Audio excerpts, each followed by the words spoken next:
Hi people, it's Momo again, and I'm over here doing our second little project of the day with the Fabscraps new release of Victoria's Fantasy Papers. So I want you to see what I did with one of their, I just used these two papers, oops, and the back side of this one, well that's that one, but the back side is the polka dots. Okay, so these are all the fantasy papers, and we went from the shoe to more fantasy, and I used one of the albums, which was the the hot air balloon mini album, and went completely sideways. So here's what I did. You guys ready? Okay, so I used this paper, which is absolutely gorgeous, with the little maypole dance. Wait till you see how that came out, because it doesn't look like this paper anymore either. I'm bringing these up for a reason. And then the polka dots, okay, and then the striped paper, which I used this side. Okay, so those three papers. Oh, and this was the ballerina paper. It's really cute. Wait till you see the difference on this too. And the back side of it is the stripe. And here's the ballet shoes. Look at this. We get all these cool things to embellish with, but I went completely sideways. And the hot air balloons, and we have the dancer, and we have the hot air balloon in smaller, and the fun just keeps coming. But anyways, these are some of the ones from the and some of the stickers, and some of the little stickers. So all of that, there is so much stuff to play with, you guys. There's not enough time. Okay, but here we go. So here it is. I took the album, and the top page was this hot air balloon, which was the 3/4 page, and I completely cut it off and went completely sideways because I was going for a 100% fantasy. So here's the paper, which is the ballerina paper, and this one I crunched it up for different texture, which was the back side of the of this one. No, it wasn't either. It's this one. And then this is the ballerina paper. This is their hot air balloon. Okay, so this was the 3/4 page on their album. But I took the album all apart. It had 2 rings for 2 jump rings. I went back with my bind it all, so I could in fact make a thing for fantasy. Now, just a second, I'm going to move this so Jeff can get in here and show you. Okay, so the front page, okay, first of all, you could go like this with it, right? Because, honey, if that isn't fantasy, I don't even want to know you. Is that not unbelievable?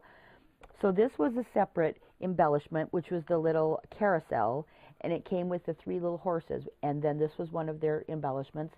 This was one of the embellishments, fantasy, and of course the unicorn, and the hot air balloon. So I said, okay, I don't like stuff in chipboard color because it's brown, you know, me and my yellow, orange, and brown. No can do, please. So I came back with my paint, my folk art paint, and painted everything.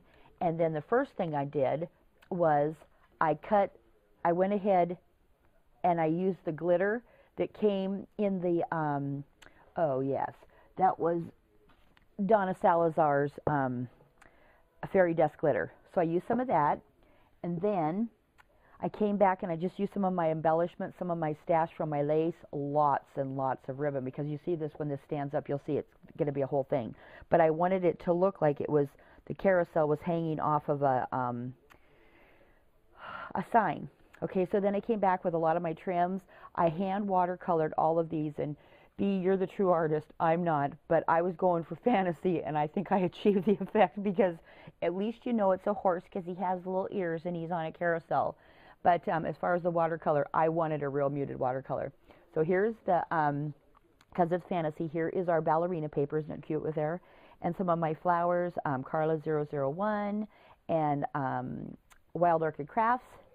And then you go to page 2, and page 2 was the maypole, right? So the maypole paper became, I just took it to there, and then I dolled it up, and I came back with my flower soft to give it even more dimension, because I love dimensional stuff, and came back and painted those, glittered those, and then came back and watercolored. And then I just used a lot of my trims. Then I came over to my page that was this was way so much fun, but you would not believe how long this took to do. It looks like it should have taken 4 seconds, and it didn't. But I was trying to get a wrinkled effect, like the wind was getting up underneath it, you know, to fill up the balloon, and it's taken off. Then I used my beloved Melissa Francis, her embellishments. Are they not too perfect for the bucket on the thing in the top? And then some more of my favorite little trims. Now the back side I left plain, but it's still color coordinated the other way. And the reason I did this, because if I ever decide if I'm going to make it another fantasy thing or not, but it could be for pictures, because this could clearly be done for a baby's room for like first baby, and then I could put pockets down here with some embellishments, and then they have places for photo, you know, things of their baby. But isn't it cute paper? I love this paper so much. And then, so picture this, just like that, standing in the baby's room. And so you can have a little piece of art, just like so. You could have it, and then if you want to turn it later, you still have a look with the little carousel. And notice we have blue and pink, just in case this turns out to be a little boy's room, showing no favoritism here. And when he's that young, he won't smack you till he gets to be 18. You put that in my room, Mama? Yeah, I did, and loved you while I was doing it. And then fantasy, everybody likes that look with the unicorns. So in other words, so you can have it as 3, you can have it stretched out and hang it up on a wall, or you can have it displayed as such, either way you like. So there's your project, and that's more fantasy. Okay, have a great day. I'll talk to you guys soon. Bye.